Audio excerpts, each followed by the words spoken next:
அப்புறம் தோ சாக்லேட்ஸ். இங்க பாத்தியா பிஸ்கெட்ஸ்.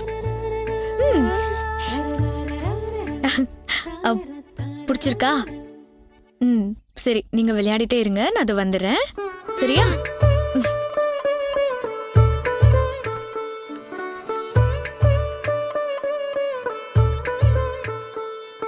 அக்கா இங்க பாரு. என்னடி இது? புடவைக்கா, உனக்கு தான்க்கா வாங்கி வச்சிருக்கேன். எனக்கு எதுக்கு இப்ப இதெல்லாம்? அட வச்சுக்கோக்கா, புடி.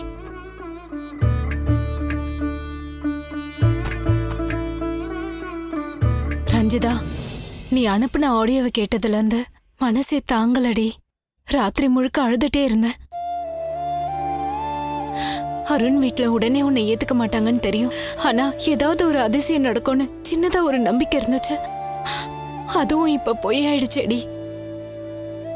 அந்த அம்மா ஏண்டி இப்படி பண்றாங்க? அவங்களுக்கு கொஞ்சம் கூட மனசாட்சிங்கிறதே கிடையாதா? ஒரு பொண்ணோட வாழ்க்கைன்னு கூட பார்க்காம இப்படியா பண்ணுவாங்க? அவங்களுக்குன்னு ஒரு நியாயம் இருக்குக்கா. கோவத்திலயும் டென்ஷன்லயும் இருக்கிறப்போ அவங்க நியாயம் தான் பெருசுன்னு தெரியும். அதெல்லாம் நிதானமா யோசிக்கிறப்பதான் எது சரி எது தப்புன்னு புரியும். அவங்களுக்கு அதுக்கான டைம் நம்ம கொஞ்சம் கொடுத்துதாங்க ஆகணும். எனக்கு அத்தை மேல எந்த கோவமோ வருத்தமோ இல்லக்கா. நீயும் நானும் அவங்க இடத்துல இருந்திருந்தா கூட இதைத்தான் பண்ணிருப்போம். அவங்க என்னை ஏத்துக்க முடியாதுன்னு சொல்லியிருந்தாலும், என்னை வீட்டை விட்டே அனுப்பியிருந்தாலும், ஆனா எங்களுக்குள்ள இருக்கிற அன்பை கண்டிப்பா ஒரு நாள் அவங்க புரிஞ்சுப்பாங்க. நீதான் என் மருமகன்னு அவங்க என்ன கூடிய சீக்கிரம் ஏத்துக்கிற காலமும் வரும்க்கா. எனக்கு அந்த நம்பிக்கை இருக்கு. இவ்வளவு நடந்ததுக்கு அப்புறமும் எப்படி இவ்வளவு தைரியமா பேசுற? எனக்கும் அருணுக்கும் விருப்பம் இருந்தாலும் காதலை பத்தியோ கல்யாணத்தை பத்தியோ எல்லாம் நாங்க யோசிக்கவே இல்லக்கா. ஏதோ ஒரு சக்தி எங்களை சேர்த்து வச்சது இல்ல, அதே சக்தி அத்தை மனசை மாத்தி எங்களை சீக்கிரம் ஏத்துக்க வைக்கும்னு நான் நம்புறேன்க்கா. அருண் என்ன சொல்றாரு இப்போ? பாவம்க்கா, அவரு 2 பக்கமும் மாட்டிக்கிட்டு தவிக்கிறாரு. ஆனா அவரால் இனிமே எதுவுமே செய்ய முடியாதுக்கா. இதுதான் என் வாழ்க்கை, நான் தான் போராடி ஆகணும். அதுக்கு நான் தயாராயிட்டேன்க்கா. இப்ப வரைக்கும் நாங்க 2 பேரும் ஒரே ஆபீஸ்ல தான் ஒர்க் பண்றோம். கூடிய சீக்கிரமே அருண் வீட்டுக்கு எதிரிலேயே ஒரு வீடு பார்த்து நான் குடி போயிடணும்க்கா. அங்க இருந்து தான் நான் என் வேலையை ஆரம்பிக்கணும்.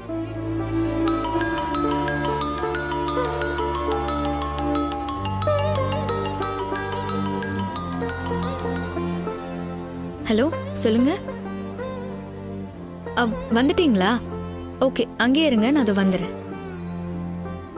அக்கா இருதோ வந்துடுறேன். சாப்பிடுக்கா. நீயும் சாப்பிடுறீ? இல்லக்கா, நான் அப்புறமா சாப்பிட்டுக்கிறேன், நீ சாப்பிடு. அதெல்லாம் முடியாது. நீ சாப்பிட்டுட்டேன்னு கூட்டி விடணும், அப்பதான் சாப்பிடுவேன். அப்படியா பெரிய மனுஷி? சரி, ஓகே, வாங்க.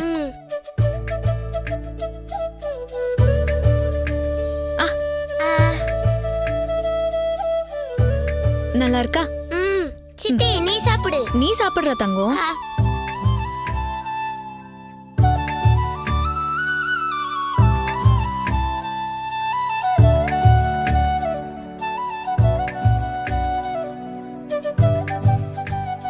First right.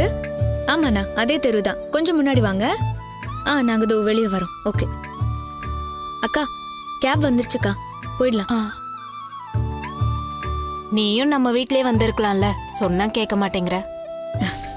எல்லா பிரச்சனையுமே சரியாகும்க்கா. அப்புறம் நானும் அருணுமே ஒன்னா வரும். அப்புறம் உன் இஷ்டம் டி. தர்ஷினி கிளம்பலாமா? நான் சித்தி கூட இருக்கேம்மா, நீ போ. ஆமாக்கா, ஒரு 2 நாள் பாப்பா என் கூடவே இருக்கட்டுமே.